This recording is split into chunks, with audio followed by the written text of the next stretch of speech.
Баршаңызға сәлем. Бүгінгі видеода сіздерге осындай ерекше дизайнды құрақ құраудың түрін көрсететін боламын. Ол үшін алдымен каналыма тіркеліп алыңыз. Алдымен бізге осындай екі түсті лента қажет болады. Лентаның ені 4 см. Осы екі лентаны бір-біріне қосып, жанынан тігіп шығамыз. Сіздер өздеріңізге қалаған матаны алсаңыздар болады. Мен бұл жерде бамбук матасын алдым және бамбук матаның астына флизелен жабыстырдым. Егер жұмсақ мата алсаңыздар, сіздерде астына флизелен жабыстырыңыздар. Сонда маталарыңыз қатты болады және тігуге өте ыңғайлы болады. Міне тігіп болдық. Арасын ашып, енді астынан үтікпен басып түзулеп шығамыз. Әр тігіске үтікті қолданып отырсаңыздар, сонда жасаған жұмыстарыңыз өте сапалы болады, түзу болады. Өлшеп қырққанға ыңғайлы болады. Үтік басып болғаннан кейін, енді осы тігісімізді қақ ортасынан өлшеп қырқып аламыз. Екі бөлікке бөлінген матаны енді бір-біріне қосып, жанынан қосып, қайтадан осылай тігіп шығамыз. Видеоға мұқият қарап отырыңыздар, сонда сіздерге түсінікті болады. Міне әрбір тіккен тігісті осылай қайталап, ортасынан бөліп, міне бір-біріне біріктіріп, тігіп отырамыз. Ешқандай қиындығы жоқ, менімен бірге қайталап отырыңыздар. Бұл ерекше дизайнды құрақ. Бұл құрақты түрлі құрақтарға қоссаңыздар өте керемет болып шығады. Жастықтарға қосыңыздар, көпшіктерге қосыңыздар. Сонда әдемі құрақ шығады деп ойлаймын.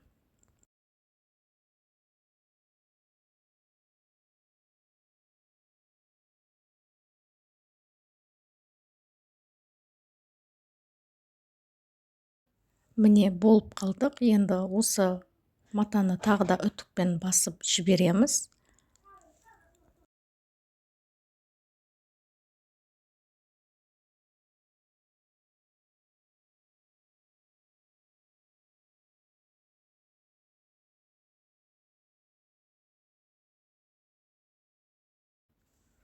Төрт сантиметрлік аралықты өлшеп сызып аламыз. Одан кейін сызған сызығымыз бойынша қырқып шығамыз.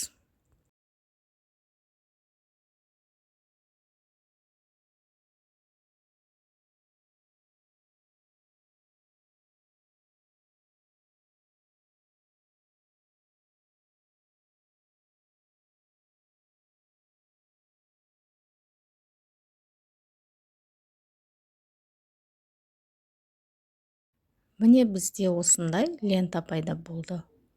Енді осы лентаны қолдана отырып, құрақ құрап шығамыз.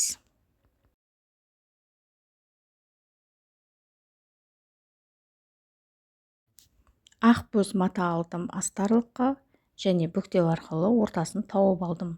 Бөз матаның өлшемі 35-35 см. Ортасындағы көз мата парша матасы. Парша матаның өлшемі 8-8 см.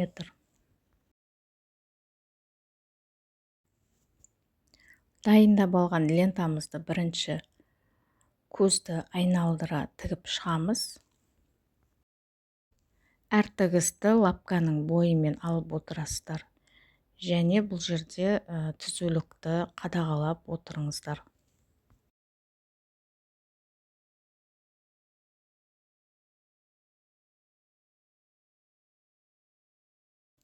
Келесі қатарға да парша матасын алдым.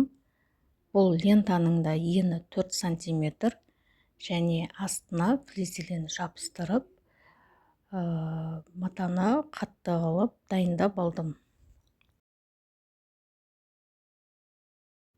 Осы құрақ түрін тігіп көріңіздер. ерінбеңіздер, менімен бірге үйреніңіздер.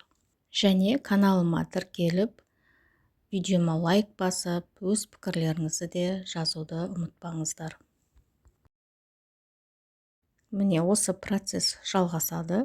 Блок тәрізді құрақ және ешқандай қиындығы жоқ.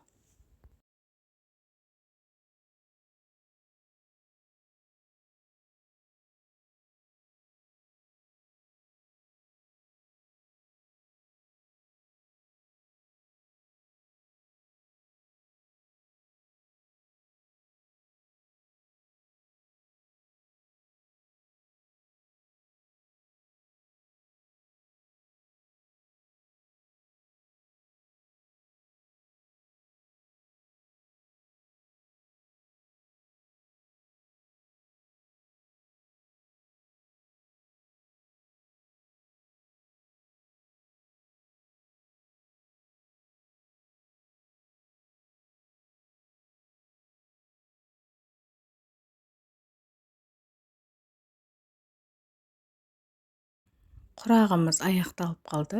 Енді жанын бәрін тігіп шығамыз және артылған маталарын қырқып тастаймыз. Міне қараңыздар, өте керемет құрақтың бірі болып шықты.